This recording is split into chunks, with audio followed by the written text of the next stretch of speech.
22 anyos na college student, kinapadunar ang iyang alapsag sa panuwasang Tigpawan. Placenta sa iyang sinapupunan, wala makuha.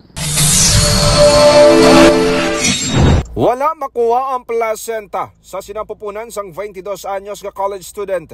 Sang siya ang nagbunang sang iyang lalaking alapsag kag ginabandonar sa talamnan sa sitio Lanot, Barangay Nagbatigpawan, Iloilo, agas ang Oktubre 31.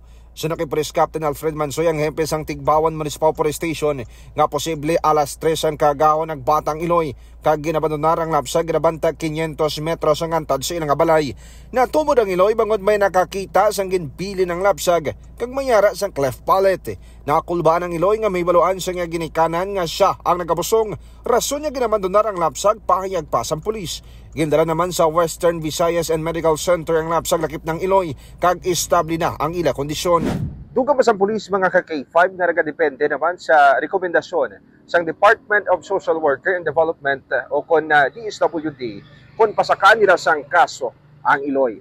Balita nagikan sa Panuwasang Tigpawan. Ako naman si K5 Aaron Refollo. Para sa Kampiyon na Balita, Serbisyo Publiko kag Kalingawan sa Iloilo, K5 News of AM.